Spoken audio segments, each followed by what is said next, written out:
ഇനി നമ്മൾ അതിഥിയിലേക്ക് പോവുകയാണ്. ഇന്ന് അതിഥിയായി ചേരുന്നത് ഒരു സംരംഭകയാണ്. വെറും ഒരു സംരംഭകയല്ല, വളരെ അവിചാരിതമായി ബിസിനസ് മേഖലയിലേക്ക് എത്തിയ ഒരാൾ. മഞ്ജുള പ്രകാശ്. സ്വാഗതം മഞ്ജുള ചേച്ചി ന്യൂസ് 3യിലേക്ക്. ആദ്യം തന്നെ എന്താണ് സംരംഭം എന്ന് ചോദിച്ചാൽ നമുക്ക് എല്ലാവർക്കും ഇഷ്ടപ്പെട്ട കുക്കീസ്. ആ കുക്കീസിനും പ്രത്യേകതകൾ ഏറെയുണ്ട്. അത് മഞ്ജുള ചേച്ചി തന്നെ പറയും. ചേച്ചി, ഒരു ഇൻട്രൊഡക്ഷൻ ആയി പറയുകയാണെങ്കിൽ താങ്കളുടെ കുക്കീസിന്റെ പ്രത്യേകതകൾ എന്തൊക്കെയാണ്? No maida, no white sugar, no preservatives, no colors. അങ്ങനെയെങ്കിൽ അത് എങ്ങനെ മുന്നോട്ട് പോകും, അല്ലെങ്കിൽ എങ്ങനെയാണ് അത് കൊണ്ടുപോകുന്നത് എന്ന് പറയാമോ? ഇത് ഞാൻ തുടങ്ങി തന്നെ എൻ്റെ അച്ഛന് ക്യാൻസർ ആയിരുന്നപ്പോ അച്ഛന് ഭയങ്കര ഇഷ്ടമായിരുന്നു ഒരു സാധനമായിരുന്നു ഈ ബിസ്ക്കറ്റ്സ്.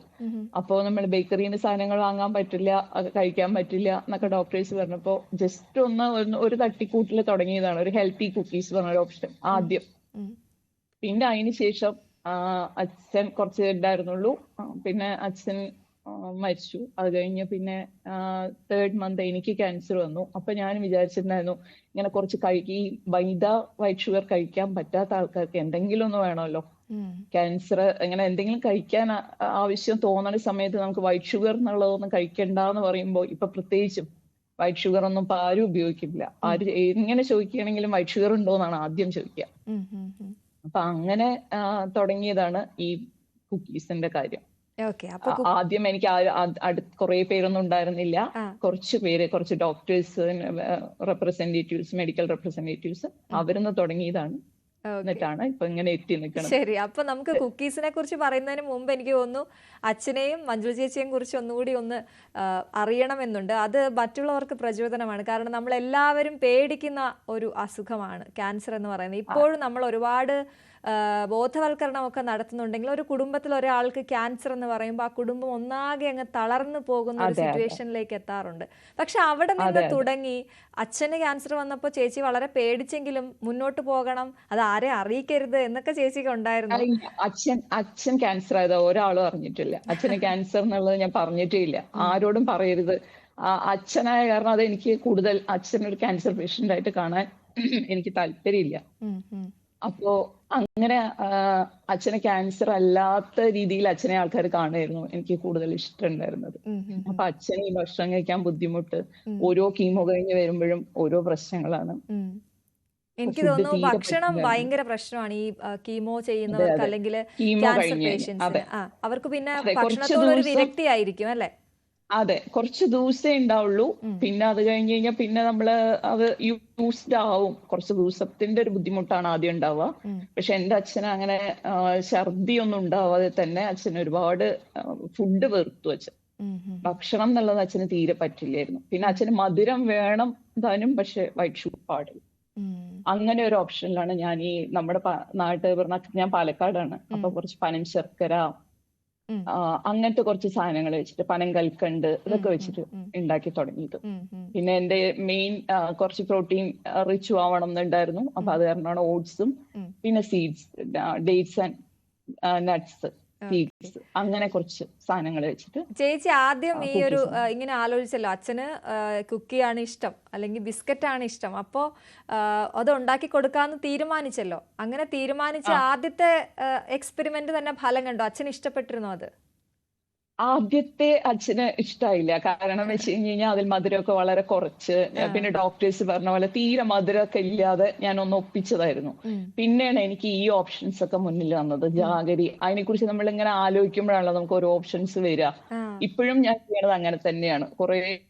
കുറെ ആലോചിക്കുമ്പോഴാണ് നമുക്ക് ഓരോ ഓപ്ഷൻസ് മുന്നിലോട്ട് വരിക, ഏതൊക്കെ മധുരം പറ്റും പറ്റില്ല എന്നുള്ളതൊക്കെ. അപ്പൊ പിന്നെ പനശർക്കരയായി, അങ്ങനെയൊക്കെ ആയപ്പോ പിന്നെ അച്ഛന് താല്പര്യമായി. അപ്പൊ ഒരു 2-3 കുക്കീസ് വരെയൊക്കെ അച്ഛന് കഴിക്കാൻ പറ്റി. കുക്കീസ് 2-3 എണ്ണമൊക്കെ അച്ഛന് കഴിക്കാൻ പറ്റി, അത്രേ ഉള്ളൂ. അത് കഴിഞ്ഞ് പിന്നെ എനിക്കാണ് വന്നത്. അതെ, അത് അറിഞ്ഞപ്പോൾ നമ്മൾ ഒരാൾക്ക്, നമ്മുടെ ഏറ്റവും പ്രിയപ്പെട്ട ആൾക്ക് ക്യാൻസർ ആണെന്ന് അറിഞ്ഞു. അദ്ദേഹത്തിന് ഏറ്റവും വേണ്ടത് എന്താണോ അത് ഞാൻ ചെയ്തു കൊടുക്കുമ്പോൾ എനിക്ക് ക്യാൻസർ വരികയാണ്. അപ്പോൾ മാനസികമായിട്ട് തളർന്നു പോകേണ്ട ഒരു സാഹചര്യമായിരുന്നു. പക്ഷെ എന്തായിരുന്നു ആ സമയത്ത്? പറയൂ. ഇല്ല അശ്വതി, കാരണം എന്താ വെച്ച് കഴിഞ്ഞാൽ ഞാൻ അച്ഛനെയും കൊണ്ട് പോകുമ്പോഴൊക്കെ എനിക്ക് എന്റെ ഉള്ളിലൊരു തോന്നൽ ഉണ്ടായിട്ടുണ്ടായിരുന്നു, എനിക്ക് വരുമോ, എനിക്ക് ഉണ്ടാവോ എന്നുള്ളൊരു തോന്നൽ ഉള്ളിലുണ്ടായിരുന്നു. അപ്പോ ഈ ക്യാൻസർ വന്നു എന്ന് പറഞ്ഞിട്ട് ഞാൻ അധികം പേടിച്ചൊന്നുമില്ല. എനിക്കത് വളരെ ഭയങ്കര സർപ്രൈസ് ആയിട്ടോ അങ്ങനെ അങ്ങനത്തെ ഒന്നും എനിക്ക് തോന്നിയിട്ടുണ്ടായിരുന്നില്ല. കാരണം ഞാനിതൊന്നും എന്തോ എന്റെ ഉള്ളിൽ അതൊന്നും ഒരു എക്സ്പെക്ട് ചെയ്തൊരു പ്രതീതിയായിരുന്നു. എനിക്കെന്തോ ഉണ്ട് ഉണ്ട് ഉണ്ട് എന്നുള്ള തോന്നലായിരുന്നു ഞാനിങ്ങനെ പോയിക്കൊണ്ടിരുന്നുണ്ടായിരുന്നു. അപ്പൊ എനിക്കത് വലിയൊരു അത് തോന്നിയിട്ടുണ്ടായിരുന്നില്ല. പക്ഷെ വീട്ടിലെ അമ്മയായിരുന്നു മെയിൻ ഒരാള് പേടി ഉണ്ടായിരുന്ന ആള്. കാരണം അമ്മയോട് ഞാൻ പറഞ്ഞില്ല. ആദ്യത്തെ കീമോ വരെ അമ്മയെ ഞാൻ അറിയിച്ചില്ല.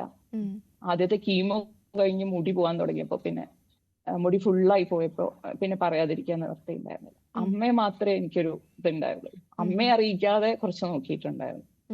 പിന്നെ അന്ന് ഈ കോവിഡ് ടൈം ആയിരുന്നു. അപ്പൊ നാട്ടുകാരും വീട്ടുകാരും ആരും അറിഞ്ഞിട്ടില്ല. വീട്ടിൽ തന്നെ. പിന്നെ അത് കഴിഞ്ഞ് വീട്ടിൽ തന്നെയായിരുന്നു. പിന്നെ MBRലായിരുന്നു ട്രീറ്റ്മെന്റ് ഒക്കെ ഉണ്ടായിരുന്നത്. അപ്പൊ അങ്ങനെ ആ കോവിഡ് തന്നെ ഒരുപാട് ഹെൽപ്പ് ചെയ്തിട്ടുണ്ടായിരുന്നു, ആരെയും അറിയിക്കാതെ. കോവിഡ് ഹെൽപ്പ് ചെയ്തു എന്ന് പറയുന്ന ആദ്യത്തെ ആളായിരിക്കും. അതെ അതെ അതെ. എനിക്ക് പുറമേ ഉള്ളവർ അറിയരുത്, അടുത്തുള്ളവർ അറിയരുത്, ആരും ഇങ്ങനെ നമ്മളോട് അയ്യോ എന്നുള്ളൊരു ഇതിൽ നിൽക്കരുത് എന്നുള്ളൊരു ഇതുണ്ടായിരുന്നതാണ്. അപ്പൊ ചേച്ചി അതിനുശേഷം ചേച്ചി ശരിക്കും എന്തായിരുന്നു മഞ്ജു ചേച്ചി ആദ്യം എന്തായിരുന്നു, എവിടുന്നാണ് പിന്നെ ഇങ്ങോട്ടേക്ക് വന്നത്? എനിക്ക് കേരളത്തിലില്ലായിരുന്നു. ഞാൻ ഗൾഫിലായിരുന്നു, ദുബായിലായിരുന്നു, വർക്ക് ചെയ്തുകൊണ്ടിരിക്കുകയായിരുന്നു. അപ്പൊ അച്ഛന് സുഖമില്ലാതായപ്പോഴാണ് ഞാൻ വന്നത്. അപ്പൊ ഹസ്ബൻഡ് വന്നിട്ടുണ്ടായിരുന്നില്ല. കുറച്ചു കാലം ഹസ്ബൻഡ് അവിടെ തന്നെ നിന്നു. പിന്നെ അച്ഛൻ അങ്ങനെ സീരിയസ് ഇതായപ്പോ ഹസ്ബൻഡ് വന്നു. പിന്നെ കോവിഡ് ടൈമിൽ എനിക്കും കൂടെ വന്നപ്പോ ഞങ്ങൾ കംപ്ലീറ്റ് ആയിട്ട് ഇവിടെ ആയി. ഞാൻ എമിറേറ്റ്സിൽ വർക്ക് ചെയ്യായിരുന്നു. ആ ടൈമിലൊക്കെയാണ് അങ്ങനെ സംഭവിച്ചത്. അച്ഛന് സുഖമില്ലാതായതും ഞാൻ വന്നതും ഒക്കെ നടന്നത്. ഓക്കെ. അതിനുശേഷം നമ്മള് ഈ കുക്കീസ് വീണ്ടും പൊടിതട്ടിയെടുത്തത് ഞാൻ വെറുതെ ഇരിക്കുമ്പോ പിന്നെയും എനിക്കിങ്ങനെ ഈ പഴയ ചിന്ത തന്നെയായിരുന്നു. കാരണം എനിക്കുണ്ടാവോ, എനിക്ക് വരുമോ. അതൊന്നൊന്ന് രക്ഷപ്പെട്ട് കിട്ടാൻ വേണ്ടി തുടങ്ങിയ ഒരു സംഭവമാണ് ഈ കുക്കീസ് ഉണ്ടാക്കുന്നത്. എന്തിലെങ്കിലും എനിക്കൊരു കോൺസെൻട്രേഷൻ വരാൻ വേണ്ടി. കാരണം ഈ അസുഖമാണെന്ന് പറഞ്ഞ് ഇരുന്ന് കഴിഞ്ഞാൽ പിന്നെ നമുക്ക് അസുഖം തന്നെയായിരിക്കും. എനിക്കിപ്പോ ഡോക്ടറെ അടുത്ത് പോക്ക് വളരെ കുറവാണ്. കാരണം എനിക്ക് ഭയങ്കര തിരക്ക് തുടങ്ങിയ ശേഷം ഞാനിങ്ങനെ എന്റെ അസുഖങ്ങളെ ആലോചിക്കാറില്ല. അപ്പൊ അത് വല്ലാത്തൊരു ഇതായിട്ട് എനിക്ക് തോന്നാറുണ്ട്. കാരണം നമ്മൾ അസുഖമാണെന്ന് പറഞ്ഞ് ഇരിക്കുമ്പോഴാണ് കൂടുതൽ അസുഖങ്ങൾ വരണത്. അസുഖം മറന്ന് നമ്മൾ വല്ല എന്തിലേക്കും ഇൻവോൾവ് ആവുമ്പോൾ നമ്മുടെ ശ്രദ്ധ മുഴുവൻ അതിലോട്ട് പോവാറുണ്ട്. എനിക്ക് അങ്ങനെ സംഭവിക്കണത്. അപ്പൊ ഞാനിങ്ങനെ വെറുതെ വയ്യാതെ കിടക്കുക അങ്ങനെ ഒന്നും ചെയ്തിട്ടില്ല. ഈ കോവിഡ് എനിക്ക് ഈ ക്യാൻസറിന്റെ ടൈമിൽ എനിക്കൊരു യൂട്യൂബ് ചാനൽ ഉണ്ടായിരുന്നു. അത് ഞാൻ കൊണ്ടുപോയിട്ടുണ്ടായിരുന്നു.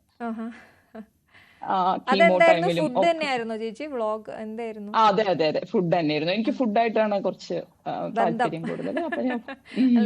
അപ്പൊ ഫുഡ് തന്നെയാണ് തുടങ്ങിയതും. ഒരു സ്പൈസി ആൻഡ് ഈസി പറഞ്ഞൊരു യൂട്യൂബ് ചാനൽ ഉണ്ടായിരുന്നു. പിന്നെ അങ്ങനെയാണ് ഇത് മുന്നോട്ട് കൊണ്ടുപോയത്. പിന്നെ അതിന് ശേഷം ഒരു പ്ലാറ്റ്ഫോം, ഒരു QBG, ക്യൂൻസ് ബിസിനസ് ഗ്ലോബൽ പറഞ്ഞ് സ്ത്രീകൾക്കുള്ളൊരു പ്ലാറ്റ്ഫോം ഉണ്ട്. അത് വളരെ ഉപകാരപ്പെടും കേട്ടോ. സ്ത്രീകൾക്ക് വളരെ സഹായമാവും. ഇങ്ങനെ വെറുതെ വീട്ടിലിരുന്ന് സമയം പോണതിന് പകരം ഇങ്ങനെ അസുഖങ്ങളും ഉള്ളവർ പ്രത്യേകിച്ച് വല്ലതും ചെയ്താൽ ആ ഒരു പ്ലാറ്റ്ഫോമിൽ നമുക്ക് എന്തും സെല് ചെയ്യാം. ഞാൻ അവിടെ നിന്നാണ് മെല്ലെ തുടങ്ങിയത്. ശരിക്കും തുടക്കം കുറിച്ചത് എനിക്ക് QBG അംഗങ്ങളൊക്കെ നമ്മുടെ ന്യൂസ് 3 ഗസ്റ്റ് അതിഥികളായിട്ട് വന്നിട്ടുണ്ട് നേരത്തെ. അതിനെക്കുറിച്ച് ഒരുപാട് സംസാരിച്ചിട്ടുണ്ട്. സ്ത്രീകൾക്ക് ഒരുപാട് പേർക്ക് സഹായം ചെയ്തിട്ടുള്ളവരാണ്. അവർക്കൊരു പ്ലാറ്റ്ഫോം ഉണ്ടാക്കി കൊടുക്കുക. ഞാൻ ശരിക്കും അതുകൊണ്ടാണ് ഇപ്പോ ഇത്ര ഉഷാറിലും ഇത്ര കാര്യത്തിലും മുന്നോട്ട് പോകുന്നത്. സന്ധ്യയൊക്കെ നമുക്ക് അതിഥിയായി വന്ന് ഒരുപാട് സംസാരിച്ചു. അതെ സന്ധ്യ തന്നെയാണ് മെയിൻ. അല്ല, അത് കാരണമാണ് ഞാൻ ഇങ്ങനെ പോണത്. ഒരസുഖങ്ങൾ ഇല്ലാതെ, അധികം വന്ന അസുഖങ്ങൾ ഒന്നും അത്ര ഏൽക്കാതെ പോണത് ഈ QBG കാരണം. ഓക്കെ. അപ്പൊ അതൊരു പോസിറ്റീവ് ആണ്, ഒരു പോസിറ്റീവ് സൈൻ ആണ്. ഒരുപാട് പേർക്ക് ഇനിയും അറിയാത്തവരല്ലേ, അവരെ കുറിച്ച് അറിയാത്തവർ ഇനി അവരെ കുറിച്ച് അറിഞ്ഞ് അവരിലേക്ക് എത്തണം എന്നുള്ളത് കൂടിയാണ് പറയാൻ. ഫേസ്ബുക്കിലെ ഒരു ഗ്രൂപ്പാണ്, ആർക്ക് വേണമെങ്കിലും ജോയിൻ ചെയ്യാം. സ്ത്രീകൾക്ക് ആർക്ക് വേണമെങ്കിലും അതിൽ ജോയിൻ ചെയ്യാം. ആദ്യം റീസെല്ലിങ്ങോ സെല്ലിങ്ങോ അങ്ങനെ എന്ത് വേണമെങ്കിലും ചെയ്യാം. പർച്ചേസ് ചെയ്ത് തുടങ്ങട്ടെ, പിന്നെ അത് കഴിഞ്ഞ് വേണമെങ്കിൽ അവർ സെല്ല് ചെയ്ത് തുടങ്ങട്ടെ. ഇപ്പൊ ആർക്ക് വേണമെങ്കിൽ കുറെ സാധനങ്ങൾ, നമ്മൾ ഒരാള് മാത്രമല്ലല്ലോ, പല വെറൈറ്റി സാധനങ്ങൾ പല ആൾക്കാരും ഉണ്ടാക്കുന്നുണ്ട്. അതിനുശേഷം മഞ്ജുലേച്ചി ഇങ്ങനെ തുടങ്ങി, നമ്മള് കുക്കീസ് ഉണ്ടാക്കാൻ തുടങ്ങി. അപ്പോ എനിക്ക് തോന്നുന്നു വെറൈറ്റീസ് ഒക്കെ കുറവായിരുന്നില്ലേ? ഇപ്പോ എന്ത് വെച്ചാണ് ആണ്. കുക്കീസ് ഉണ്ടാക്കാത്തതെന്ന് ചോദിക്കുന്നതായിരിക്കും. കാരണം എല്ലാ സാധനങ്ങളും, ഒട്ടുമിക്ക സാധനങ്ങളും എല്ലാം അതെ കുക്കീസ് അതെ അതെ. ആക്കിയിട്ടുണ്ട്. ഇപ്പൊ ഈ ആ ഉണ്ടാക്കാത്ത സാധനങ്ങൾ, ഈ ഉണ്ടാക്കാൻ പറ്റാത്ത എന്തെങ്കിലും ഉണ്ടോ? കുക്കീസ് ഉണ്ടാക്കാൻ പറ്റാത്ത അല്ല, എന്തെങ്കിലും? അത് അങ്ങനെ വരണ ഒരു സംഭവമല്ല. കാരണം കുറച്ച് പേർക്ക് ഇഷ്ടമുള്ളത് ആ, ഞാൻ ഇത് കസ്റ്റമൈസ് ചെയ്യാറുണ്ട് കുക്കീസ്. ശരി. ആ. അപ്പോ കുട്ടികളുടെ ഇഷ്ടപ്രകാരവും വലിയ ആൾക്കാരുടെ ഇഷ്ടപ്രകാരവും ഉം. തീരെ മധുരം ഒരു മധുരവും ചേർക്കാത്ത കുക്കീസ് ഉണ്ട്. ഉം. ഒരു മധുരവും ചേർക്കില്ല, ഉം. മൈദ ഉണ്ടാവില്ല, അങ്ങനത്തെ കുക്കീസ് ഉണ്ട്. അപ്പൊ അതിന് ടേസ്റ്റ് ഉണ്ടാവോ? അപ്പൊ ബെറീസ് ആണ് മെയിൻ അതിലിടണത്. ബെറീസ്. ഓക്കെ. ആ, ആ, ക്രാൻബെറി, ബ്ലൂബെറി, ആ, ബ്ലാക്ക് ബെറി, ആ, ആ, അങ്ങനെ ബെറീസ് ഇട്ടിട്ട്. അപ്പൊ ആ ബെറീസിന്റെ മധുരം മതിയാവും ഈ ആ, മധുരം തീരെ കഴിക്കാത്ത. ആ, ആ, ആ. അപ്പൊ അപ്പൊ അതെ, പറയൂ. വെറൈറ്റീസിനെ കുറിച്ചാണ് ഞാൻ ചോദിച്ചത്. വെറൈറ്റീസ് അങ്ങനെ കുറെ ഇതുണ്ട്. പിന്നെ ഡേറ്റ്സിന്റെ ഷുഗർ ഉപയോഗിച്ച് തുടങ്ങി. ആ. അങ്ങനെ കുറച്ച് വെറൈറ്റീസ് ആയിട്ട് ഇപ്പൊ കൊണ്ടുവന്നിട്ടുണ്ട്. ഉം. അപ്പൊ കുറച്ച് ആൾക്കാരുടെ റിക്വസ്റ്റ് പ്രകാരം കേട്ടോ ചെയ്യണം. ഓരോ കസ്റ്റമറും ഓരോ റിക്വസ്റ്റ് പറയുമ്പോൾ അതെങ്ങനെ ചെയ്തു കൊടുക്കില്ല എന്ന് പറയാൻ പറ്റില്ല. കാരണം ചില ആൾക്കാർ പറയും അച്ഛൻ ഒന്നും കഴിക്കുന്നില്ല, അച്ഛന് ഇതൊക്കെയാണ് ഇഷ്ടം, അമ്മ ഒന്നും കഴിക്കുന്നില്ല, അമ്മയ്ക്ക് ഇതൊക്കെയാണ് ഇഷ്ടം പറയുമ്പോൾ ഓട്ടോമാറ്റിക് ആയിട്ട് ഞാൻ എന്റെ അച്ഛനെയും അമ്മയാണ് ആദ്യം ആലോചിക്കുക. ആ. ഇപ്പൊ കുറച്ച് ഹെൽത്തി പൗഡേഴ്സും കൂടെ വന്നിട്ടുണ്ട്. കാരണം എന്റെ അമ്മയ്ക്ക് എന്ത് കഴിച്ചാലും ഇപ്പൊ ഗ്യാസ് ആണ്. ഓ. അപ്പോ ഇപ്പൊ ഒന്ന് കണ്ടുപിടിച്ചതാണ്, ഇപ്പൊ മാർക്കറ്റിലേക്ക് കൊണ്ടുവന്നിട്ടുണ്ട്. ഉം. അമ്മയ്ക്ക് ഗ്യാസ് ഇല്ല അത് കഴിച്ചിട്ട്. രാത്രി കിടക്കുമ്പോ അല്ലെങ്കിൽ അമ്മയ്ക്ക് അത് കഴിച്ചു കഴിഞ്ഞാൽ എന്ത് കഴിച്ചാലും ഗ്യാസ് ആണ് അമ്മയ്ക്ക്. ഓക്കെ. അപ്പൊ ആദ്യം എന്റെ കുടുംബത്തില് ഇത് കഴിഞ്ഞിട്ടേ ഞാൻ പുറത്തേക്ക് ഇടുള്ളൂ. അത് അതാണ്. എന്തൊരു പ്രസാദം ഉണ്ടാക്കിയാലും ഓ, എന്റെ കുടുംബത്തിലെ പരീക്ഷണം കഴിഞ്ഞിട്ടേ അതുകൊണ്ട് കൊടുക്കാറുള്ളൂ. ആർക്ക് വേണമെങ്കിലും വാങ്ങി കഴിക്കാം അല്ലേ? അവിടെ എന്തായാലും എല്ലാരും വാങ്ങി കഴിക്കാം. ഉപയോഗിച്ചിട്ടേ നമുക്ക് തരത്തുള്ളൂ എന്നുള്ളതുകൊണ്ട് അതെ അതെ സംശയിക്കാതെ അതെ. വാങ്ങി കഴിക്കാം. ഒരു പ്രശ്നവുമില്ല. കാരണം ഞാൻ അതിലെ പ്യുവർ ഇൻഗ്രീഡിയൻസ് ആണ് ഉപയോഗിക്കുന്നത്. ഉം. വേറെ പുറത്ത് ഒരു സാധനവും അങ്ങനെ വാങ്ങണില്ല. QBG തന്നെയാണ് ഞാൻ അധികം പ്രോഡക്ട്സ് വാങ്ങണത്. ഉം. നട്ട്സും സീഡ്സും ഒക്കെ അവിടെ തന്നെയാണ് വാങ്ങണത്. ഉം. ആ, അപ്പൊ എല്ലാം അതിന്റെ ഉള്ളിൽ നിന്ന് വാങ്ങണത് തന്നെയാണ് ഉം. അധികം ഉള്ളതും. ഉം. ഉം. പിന്നെ പ്യുവർ ബട്ടർ ആണ് ചെയ്യണത്. ഉം. വേറെ ഒരു എണ്ണയോ ഒന്നും ഉപയോഗിക്കുന്നില്ല. ഉം. ഓയിൽ പറഞ്ഞാൽ തന്നെ ഞാനത് എങ്ങനെയെങ്കിലും അത് മാറ്റും. കാരണം എനിക്ക് ഒരു ഓയിലും ഉപയോഗിച്ചിട്ട് ഞാൻ വളരെ സാറ്റിസ്ഫൈഡ് അല്ല അതിന്റെ ടേസ്റ്റ്. ഉം. ബട്ടർ ആണ് മെയിൻ. അത് ഉം. കാരണം തന്നെയാണ് സ്മോർ എന്നുള്ള പേര് വന്നത്. ഓക്കെ. സ്മോർ അപ്പൊ എന്നുള്ളത് എനിക്ക് ബട്ടറിന്റെ തോന്നുന്നു മീനിങ് ആണ്. ഷുഗർ ഇല്ല, മൈദ ഇല്ല എന്ന് പറയുമ്പോ ചിലര് നെറ്റ് ചുളിക്കും, മധുരം ഇല്ലാത്ത കുക്കിയോ അല്ലെങ്കിൽ ഷുഗർ ഇല്ലാത്ത കുക്കിയോ. പക്ഷെ അതിന്റെ ആവശ്യം ഇല്ല എന്ന് ഒരുപാട് പേര് തെളിയിച്ചു കഴിഞ്ഞു. ഒരുപാട് പേര് ഇപ്പൊ വാങ്ങുന്നുണ്ടല്ലേ ചേച്ചി? ഒരുപാട് പേര് വാങ്ങുന്നുണ്ട്. ഉം. ഉം. എനിക്ക് സ്ഥിരമായിട്ട് ഓർഡർ കുക്കീസിനുള്ളതാണ്. ഏറ്റവും കൂടുതൽ ഓർഡേഴ്സ് പോണത് കുക്കീസിനാണ്. ഉം. അത് അസോർട്ടഡ് ബാച്ച് മാറ്റിക്കൊണ്ടിരിക്കും. പിന്നെ കുട്ടികളുടെ കുക്കീസിലും മൈദ ഇല്ല, ഉം. വൈറ്റ് ഷുഗർ ഇല്ല. ഉം. പക്ഷെ ചോക്കോ ചിപ്പ് ഞാൻ ചേർക്കുന്നുണ്ട്. കാരണം എന്തെങ്കിലും ഈ നട്ട്സും സീഡ്സും ഒക്കെ അവർ ഉള്ളിലേക്ക് പോകുമ്പോ ഈ ഉം. ചോക്കോ ചിപ്പ് ഉണ്ടെങ്കിൽ സുഖമായി കഴിച്ചോളും കുട്ടികൾക്ക്. ഓ. അപ്പൊ ഇത് പോണതും അറിയില്ല. ഉം. എനിക്ക് തോന്നുന്നു അപ്പൊ ഏറ്റവും അങ്ങനെ കൂടുതൽ ലക്ഷ്യം വെക്കുന്നത് വളരെ ചെറിയ കുട്ടികളെയും പിന്നെ വലിയ കുട്ടികളെയും അല്ലേ? വലിയ ആൾക്കാർ. അതെ അതെ. അപ്പോ വയസ്സായ ആൾക്കാരും ചെറിയ വയസ്സായ കുട്ടികളും. ആൾക്കാര്. വയസ്സായ ആൾക്കാരാണ് കൂടുതൽ എന്റെ കുക്കീസിന്റെ മെയിൻ ആൾക്കാർ. ഉം. കാരണം ഒരുപാട് പേര് ഭക്ഷണം കഴിക്കാൻ പറ്റാതെയും ഒരു പക്ഷെ പ്രായം ഇതിന് കഴിയുമ്പോ അവര് കുട്ടികളെ പോലെ ആവുമെന്ന് പറയുമല്ലോ. അതെ അതെ. പക്ഷെ മധുരം തീരെ കഴിക്കാൻ പറ്റാത്ത എത്രയോ പേരുണ്ട്. ആ. അപ്പൊ അത് കാരണമൊക്കെയാണ് എന്റെ കുക്കീസ് ഇങ്ങനെ മുന്നോട്ട് പോണത്. ഉം. ഉം. ഉം. കുറെ അച്ഛന്മാരും കുറെ അമ്മമാരും ഉം. ഒക്കെ ഇങ്ങനെ ഈ ഇത് സ്പെഷ്യൽസ് ഒക്കെ കഴിക്കാൻ ഇപ്പോഴും പറ്റും. ട്രൈ ചേച്ചി പുതിയ പരീക്ഷണങ്ങൾ നടത്തിക്കൊണ്ടിരിക്കുന്നുണ്ട് ഈ ചക്ക മാങ്ങ അങ്ങനത്തെ സാധനങ്ങളിലൊക്കെ? ഇല്ല, ഞാൻ മാംഗോ കുക്കീസ് ഉണ്ടാക്കിയിട്ടുണ്ടായിരുന്നു. ആ. പിന്നെ ഞാൻ തന്നെ ആദ്യത്തെ എനിക്ക് അതിന്റെ ടേസ്റ്റ് പറ്റില്ലെങ്കിൽ ഞാനത് സ്റ്റോപ്പ് ചെയ്യും. ഓ. നല്ല കുക്കീസ് മാത്രമേ ഉള്ളൂ. കാരണം ഉം. എനിക്ക് താല്പര്യം തോന്നണത്, എന്റെ വീട്ടിലുള്ളവർക്ക് താല്പര്യം തോന്നുന്നത് മാത്രമേ ഞാൻ സെല് ചെയ്യാറുള്ളൂ. ഓ, ശരി ശരി. ടേസ്റ്റ് വല്ല വ്യത്യാസവും, ടേസ്റ്റിന് വല്ല കുഴപ്പമുണ്ടെങ്കിൽ അത് ഞാൻ മാർക്കറ്റിൽ ഇറക്കില്ല. ഓ, ശരി. അപ്പൊ ഈ ബെസ്റ്റ് സംരംഭകാന്ന് ഞാൻ പറയുമ്പോ ചേച്ചി ഒറ്റയ്ക്കാണ് ഇത് തുടങ്ങിയത്? ഇപ്പോഴും ഒറ്റയ്ക്കാണോ നിൽക്കുന്നത്? ആരെങ്കിലും ഒക്കെ സഹായത്തിനുണ്ടോ? ഇല്ല, 2 കുട്ടികളുണ്ട് ഇപ്പൊ സഹായത്തിന്. ഓ, ഇപ്പൊ അപ്പൊ കുറച്ച് രണ്ടുപേർക്ക് ഹെൽത്ത് ജോലി മിക്സ് കൊടുക്കാനും പറ്റി. പറ്റിയിട്ടുണ്ട്. ആ. ഹെൽത്ത് മിക്സ് ഉണ്ട്. ഇപ്പൊ പഞ്ചരി പറഞ്ഞൊരു ആ. നോർത്ത് ഇന്ത്യൻ പ്രൊഡക്റ്റ് കൊണ്ടുവന്നിട്ടുണ്ട്. അത് ഓ. നമ്മുടെ നാട്ടിൽ ആരും ചെയ്യണില്ല, ഓ, പഞ്ചരി. അതെന്താണ് സംഭവം? അപ്പൊ അത് കുറെ നട്ട്സും സീഡ്സും ഒക്കെ വെച്ചിട്ട് ഉം. നെയ്യില് വറുത്ത്, ഗോതമ്പ് വറുത്ത് ഉം. ആ, അങ്ങനെ ചെയ്യണ ഒരു സംഭവമാണ് ഉം. ഉം. ഉം. പഞ്ചരി. ഉം. അത് സ്ത്രീകൾക്ക് നല്ലതാണ്. ഉം. അതിൽ മധുരം ഉള്ളതുണ്ട്, മധുരം ഇടാത്തതുണ്ട്. അങ്ങനെ കുറച്ച് വെറൈറ്റീസ് ഉണ്ട്. പിന്നെ ഹോർലിക്സ് പോലെ തന്നെ കുട്ടികൾക്ക് കഴിക്കാൻ പറ്റണ ഒരു സ്മോർലിക്സ് പറഞ്ഞിട്ടൊരു സാധനം ഇറക്കിയിട്ടുണ്ട്. അതായത് അപ്പൊ ഈ പാലിലൊക്കെ കലക്കി കൊടുക്കാൻ പറ്റുന്ന? പാലിൽ കലക്കി കുടിക്കാം, വെള്ളത്തിൽ കലക്കി കുടിക്കാം, ആ. അങ്ങനത്തെ കുറച്ച്. പിന്നെ ഒരു ABC മാൾട്ട് ഉണ്ട്. അത് നമ്മള് ഡീഹൈഡ്രേറ്റ് ചെയ്തിട്ടാണ്, ആ. തീരെ മധുരം ചേർക്കണില്ല. ഉം. അങ്ങനത്തെ കുറച്ച്, അങ്ങനെ ഒരു പ്രൊഡക്റ്റ് ഉണ്ട്. അപ്പൊ കുറച്ച് പ്രൊഡക്ട്സ് ഇങ്ങനെ ആഡ് ഓൺ ചെയ്ത് വരുന്നുണ്ട്. ഉം. ഉം. ഉം. അല്ലാതെ നമ്മളിപ്പോ ഈ പറഞ്ഞ പോലെ ഈ QBGയിലൂടെ അല്ലാതെ വേറെ വിൽപ്പന നടക്കുന്നുണ്ടോ ചേച്ചിക്ക്, അല്ലാതെ അറിയുന്ന ആളുകൾക്ക്? QBGയിലല്ലാതെ ഞാൻ വൈബ്സ് ഓഫ് കേരള പറഞ്ഞൊരു ഇതില് എനിക്ക് 2-3 ഇന്റർവ്യൂ കഴിഞ്ഞിട്ടുണ്ടായിരുന്നു. ആഹാ. അപ്പോ അവരുടെയും കൂടെ അതിൽ നിന്നും കിട്ടിയിട്ടുണ്ട് കുറെ. കസ്റ്റമേഴ്സ് എന്ന് പറയാൻ എനിക്ക് താല്പര്യമില്ല, നമ്മളെ മോർ മെമ്പേഴ്സ് ആണ്, എനിക്ക് ഫാമിലി പോലെയാണ്. ആ. കാരണം എല്ലാവരും ഭയങ്കര ക്ലോസ് ആയിട്ടുള്ള ആൾക്കാരാണ്. ഒരു പ്രാവശ്യം വാങ്ങിച്ചു കഴിഞ്ഞ് കഴിഞ്ഞാൽ പിന്നെ നന്നായി എല്ലാം പറയണതും അങ്ങനെയുള്ള ആൾക്കാരാ. കാരണം ബുദ്ധിമുട്ടുള്ളവരാണല്ലോ ഇങ്ങനത്തെ പ്രൊഡക്ട്സ് വാങ്ങാൻ വരിക. അതെ തീർച്ചയായിട്ടും. ഈ മൈദയും അസുഖമുള്ളവരാണ് മെയിൻ ആയിട്ട് വരണത്. ഏറ്റവും കൂടുതൽ ചോദിച്ചു വരുന്നത് എന്ത് കുക്കി ആണ് ചോദിക്കുന്നത് ഏറ്റവും കൂടുതൽ ആവശ്യം? എന്റെ ബെസ്റ്റ് സെല്ലിംഗ് ആൽമണ്ട് ബട്ടർ ആണ്. അതിപ്പോ എത്ര കിലോ ഉണ്ടാക്കിയെന്ന് എനിക്കറിയില്ല. ആൽമണ്ട് ബട്ടർ പറഞ്ഞ ഒരു കുക്കീസ് ഉണ്ട്, അതാണ് എല്ലാവർക്കും ഇഷ്ടമുള്ള ഒരു കുക്കീസ്.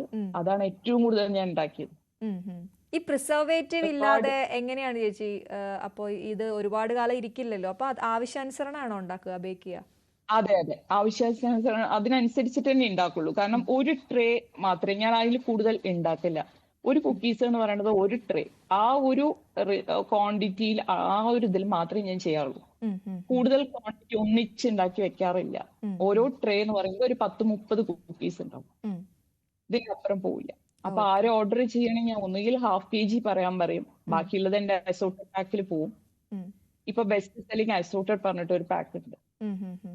അപ്പൊ ഇങ്ങനെ ഏറ്റവും ഇഷ്ടമുള്ള ആൾക്കാർ ഇങ്ങനെ കുക്കീസ് ½ kg തരുമോ, ഇത് ½ kg ചെയ്ത് തരുമോ ചോദിക്കുമ്പോ ബാക്കിയുള്ളതിന്റെ ½ kg ബാക്കിയാണ്. അപ്പൊ അത് വെച്ചിട്ടാണ് ഞാൻ അസോർട്ടഡ് പാക്ക് ഉണ്ടാക്കണത്. എന്ത് തോന്നി ഞാൻ ചോദിക്കുന്ന, ഇപ്പോ ആദ്യം ഒരാളുടെ കീഴിൽ ജോലി ചെയ്തുകൊണ്ടിരുന്ന ആള് സ്വന്തമായിട്ടൊരു സംരംഭം തുടങ്ങി. അയ്യോ, ഇതാ ഏറ്റവും നല്ലത്.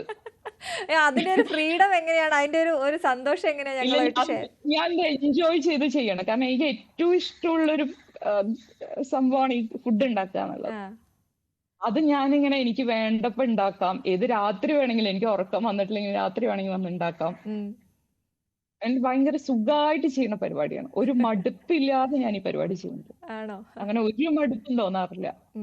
ഫുഡ് ഉണ്ടാക്കുന്ന പരിപാടി പൊതുവെ മടുപ്പില്ല, പക്ഷെ ഇത് പ്രത്യേകിച്ച് കുക്കീസ് പ്രത്യേകിച്ചും ഒരു മടുപ്പില്ല. പ്രത്യേകിച്ച് ഈ കസ്റ്റമൈസ് ചെയ്ത് തരണത് വളരെ സന്തോഷത്തോടെ ചെയ്യുന്ന ഒരു സാധനമാണ്. മനസ്സ് ശരിയാണെങ്കിൽ മാത്രമേ ഈ കസ്റ്റമൈസേഷൻ എന്നെ കൊണ്ട് പറ്റൂ. അപ്പൊ അത് ചെയ്യുന്നത് രാവിലെ നേരത്തെ ആയിരിക്കും. ഏത് കസ്റ്റമൈസേഷനും ഞാൻ രാവിലെ നേരത്തെ ചെയ്യും.